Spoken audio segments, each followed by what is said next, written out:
Hi, and welcome to COVID Vaccine Facts and Fiction, Episode 2. Hi, Joel. Good seeing you Hi, again. how you doing? Doing well. I see your background has changed and your hair has gotten back into order after your Yeah, vaccination. side effect, it didn't last very long. Okay, that's great. So we've had a few questions, and if anyone has any questions, feel free to comment or write to us, contact us, and we could see if we could address these questions. One of the points that we wanted to discuss is going back to the vaccine efficacy. And the number that we saw in the press was about 90%, 95% for the Pfizer vaccine. So, Joel, maybe you could talk about how that number, where it comes from, what does that number mean?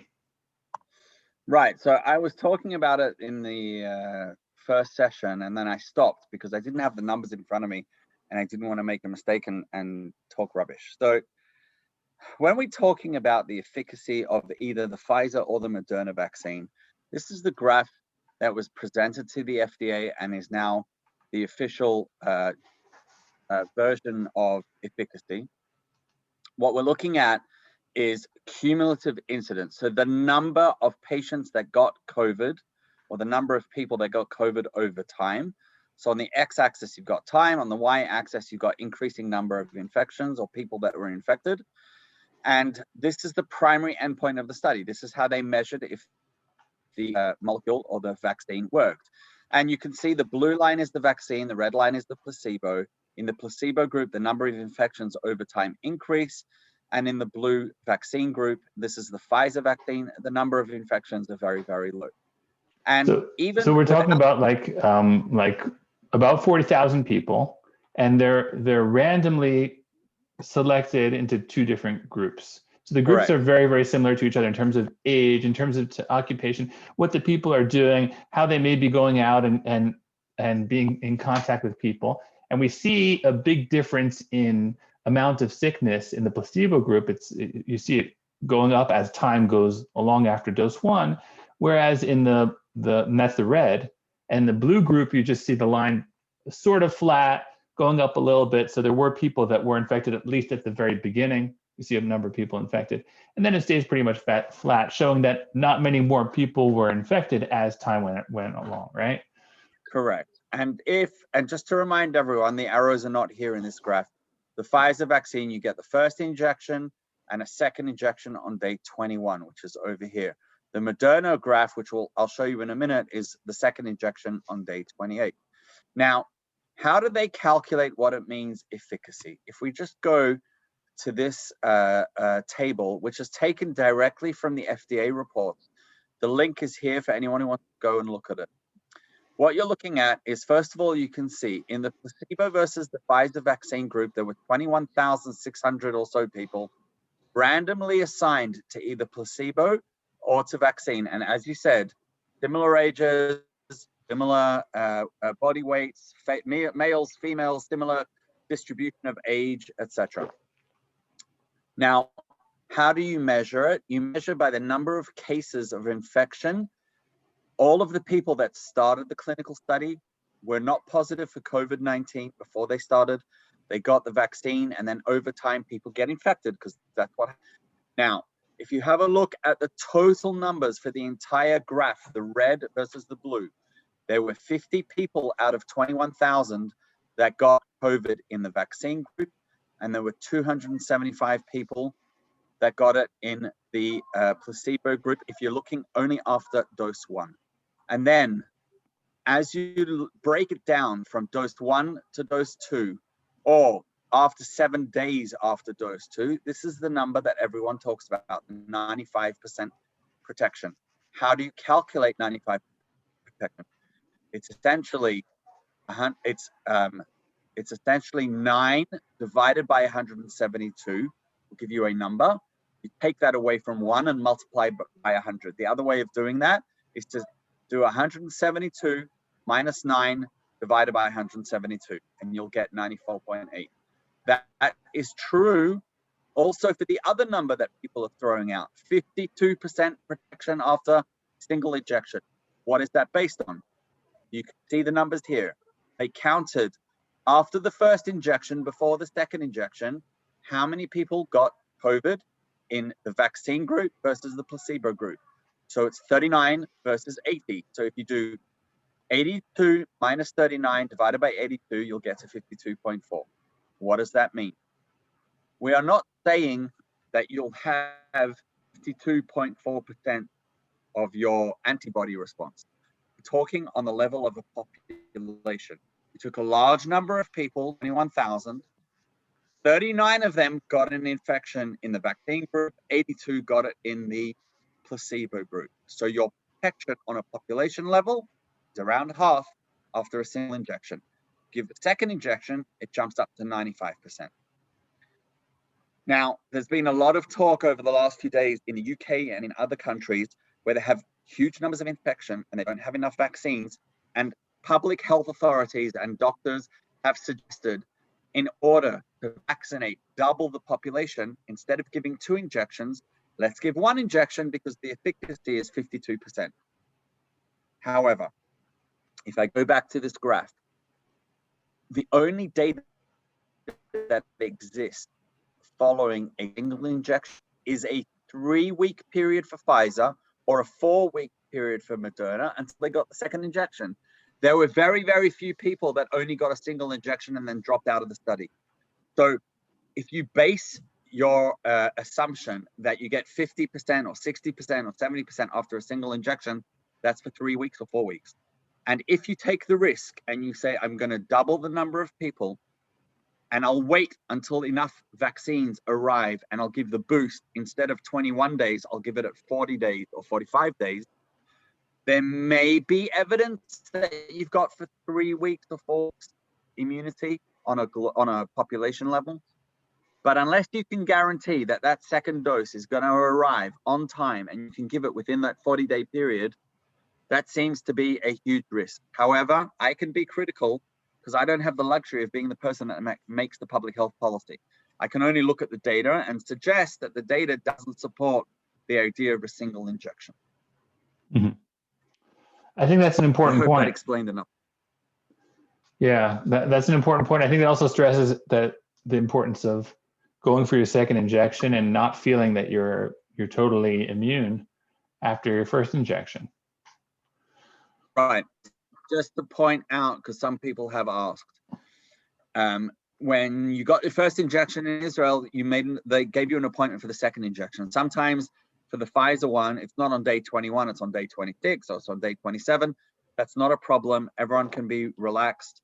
In fact, the recommendation is out to day 48 based on the data from the clinical study. So if you got your second appointment on day 27 instead of day 21 or day 23, it's fine. Don't worry about it. Just make sure you go for your second injection. And before we move to the next question, I can see you're having a beer, so l'chaim. L'chaim. Yeah. Actually, one of the questions on our list of questions is the impact of alcohol on the vaccination, and a bunch of friends asked me that question because there's something. So we can address that maybe a different day. We can. I can just bottom line, it's ridiculous. There's no basis for it. It's based on a study in animals with, and supposedly people after 3 glasses of wine, the number of lymphocytes went down. I wouldn't worry about it. If you want to have a drink, have a drink. And if you are worried about it, have the vaccine. And for 3 or 4 days, don't have a drink. It's fine. Sounds like a good idea. So I guess next point that has been bothering a lot of people is the speed of the approval. And at first, I guess being involved in the pharmaceutical field, I've never heard before 2020 of an approval that's happened so quickly of a drug or a vaccine. Right. So the question is, what enabled that to happen now? With this mRNA vaccine, how has it developed so quickly? Why was the mRNA vaccine approved or allowed for use before any other vaccine that was using different technology?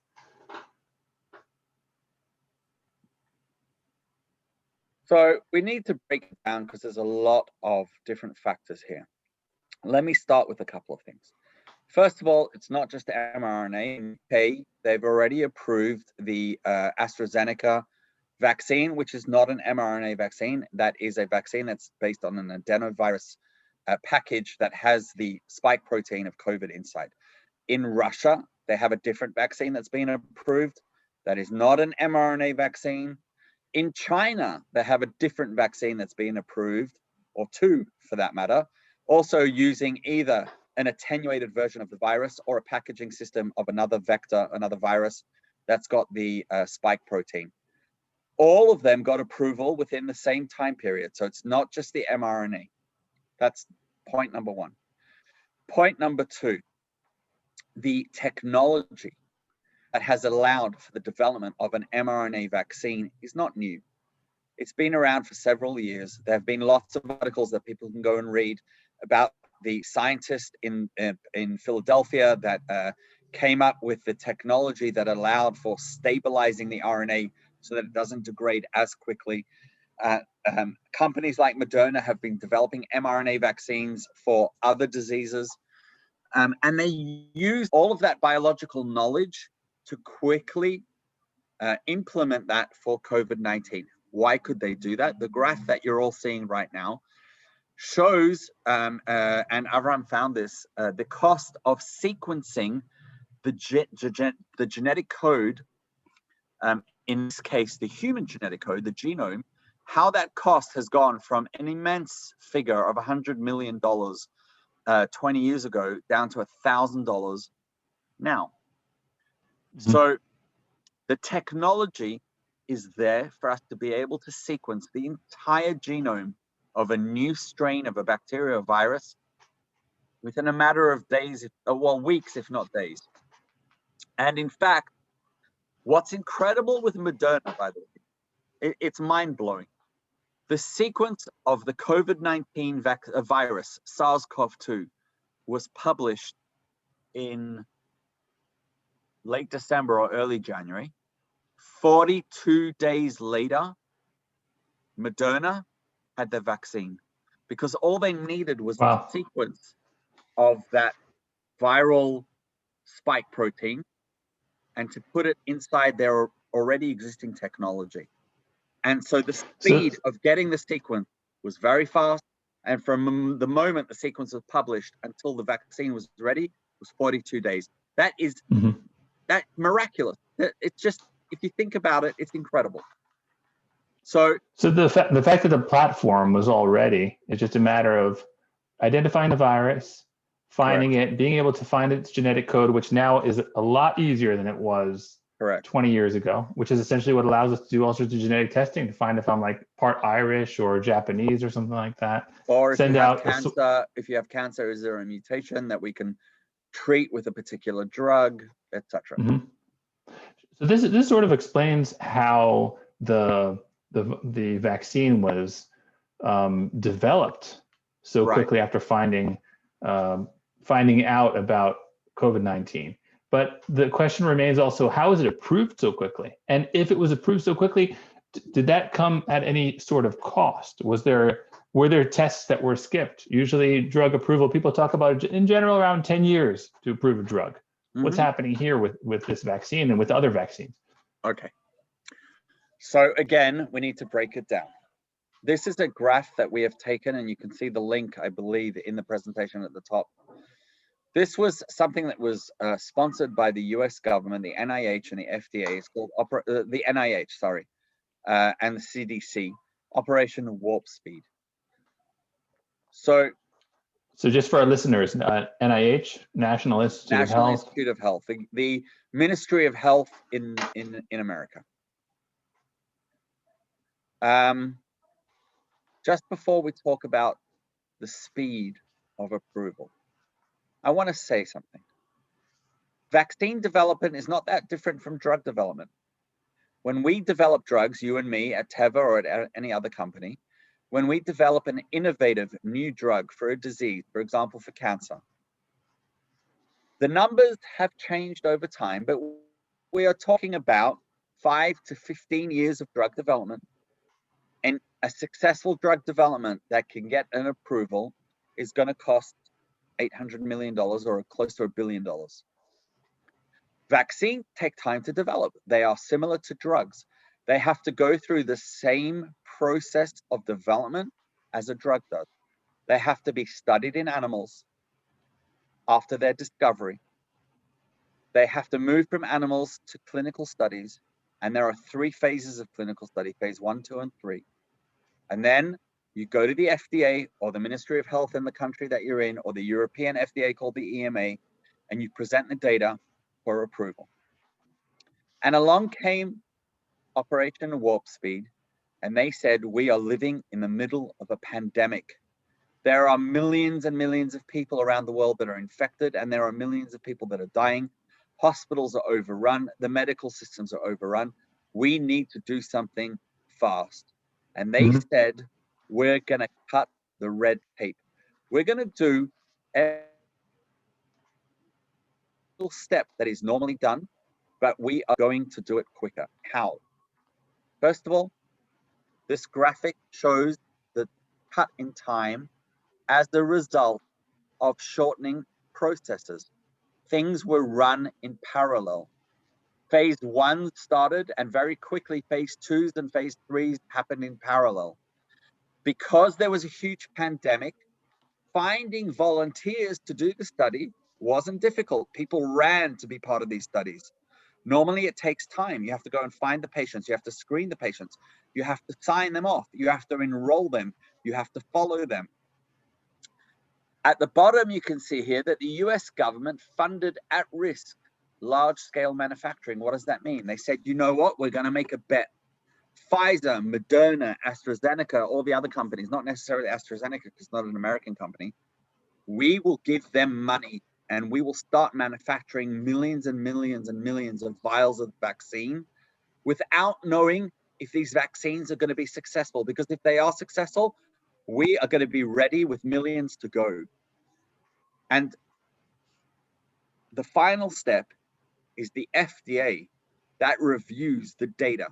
After each step that needs to be done, cut the red tape. And instead of 3 months in advance, setting a meeting, going to the meeting, waiting 30 days or 45 days or 60 days for a response, responding to the FDA and waiting for a counter response, and then going back and meeting them again in another few months because you've had to make a meeting, all of that's gone. Now, that's incredible, by the way, because that means that in a dedicated environment, a drug or a vaccine can be approved within 12 to 18 months. What has that taught us about drug development for the rest of the time, for the rest of the world? That means it can be done very quickly. I don't need necessarily to wait 10 years or 15 years. However, it's an emergency. This was done under conditions of emergency. When that emergency is over, there's still going to be thousands of companies across thousands of diseases trying to develop new drugs. And we're still going to have a bottleneck of waiting for the FDA to make an appointment, to get there, to present the data, to review the data, to have questions, to go back, get an approval to go from phase 1 to phase 2, do it again for phase 2 and phase 3. Unfortunately, unless the government invests in capacity in the FDA for review process, etc., we'll probably go back to the same timelines for other vaccines and other drugs. But under the warp speed process, they said, we need to get something done now. And the result is approval within 12 months. So this emergency use authorization, now that there is a vaccine or 2 vaccines that are authorized, what do you think? Are other vaccines for the same disease going to be allowed according to this emergency use authorization? So there's clearly not enough vaccines around. If there are other vaccines that show similar rates of efficacy, I would imagine they would also get something similar. It becomes a question, a moral, ethical question. For example, the AstraZeneca approval in the UK, that vaccine has shown overall on average 70% efficacy. And then the question comes, if you've got a vaccine with 95% efficacy and another one that's 70% efficacy, are you going to vaccinate a population at 70%. Now, that 70% vaccine is cheaper to make. They don't have the storage condition issues. They don't have the cold logistics. It's all about risk benefit. So each country is going to make that decision. The UK made the decision to allow the AstraZeneca vaccine, even though on average it's 70% and not 95%. 70%, not bad. The flu vaccine on a yearly basis has around 50% efficacy. On the other extreme, the mumps, measles, rubella vaccine has measles particularly 95% efficacy. So unfortunately, it comes down to numbers. So another question is, I guess since we're on the topic, and maybe we'll finish along with this. What about long-term safety? How do we show that this vaccine is safe for the long term, and how do we know that, or how can we assume that this vaccine will not all of a sudden show up with some long-term effects? Okay.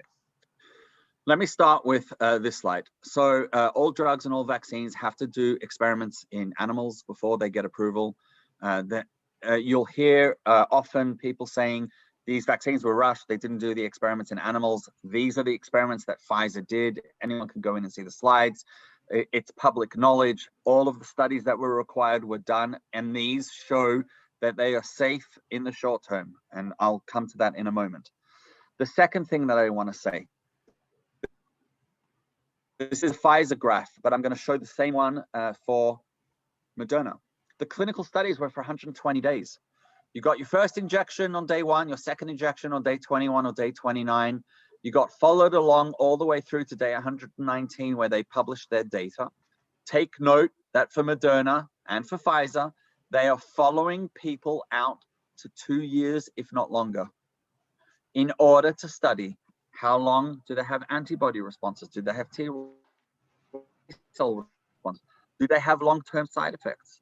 What happens to them over a 2-year period after getting 2 injections over a period of 3 weeks or 4 weeks? We're going to follow them for 2 years. So following a lot of people for a long time from those clinical studies. To date, millions and million people all around the world have gotten a vaccine, whether it be the Chinese one or the Pfizer one. They're all being followed. All side effects are being reported. Now, I'm going to stop there and I'm going to say, to the best of my knowledge, and I might be wrong, but to the best of my knowledge, all vaccines at the time of approval don't have long-term studies on side effects. You get approval, you start immunizing people, and you follow them for many, many, many, many years. And as the numbers of people that get vaccinated increase, obviously the chance of a side effect occurring can happen. But then you have the power, the statistics to say, is there a signal that can tell me that there might be a long-term or an unknown effect that we didn't know at the time of approval? And I'll give you an example. The papillomavirus vaccine, HPV, that's given to teenage boys and girls, at the time of approval, there were no long-term safety data. As the number of people increased over time that got immunized, they noticed there was a signal that in a small, tiny population of teenage girls who had an autoimmune disease called lupus, there was a bad reaction. And so now it's known, and teenage girls who have autoimmune diseases have to be very considerate of whether they're going to get the vaccine or not get the vaccine together with their physicians. But that only happened after approval, and that happened because there's tracking of safety and signals for a long time. And nobody's ignoring that there might be long-term effects, but biologically, mechanistically, the chances of an mRNA vaccine having a long-term effect are, well, I don't want to say zero, minimal, little to nothing. But that doesn't mean people are ignoring it and it won't be followed.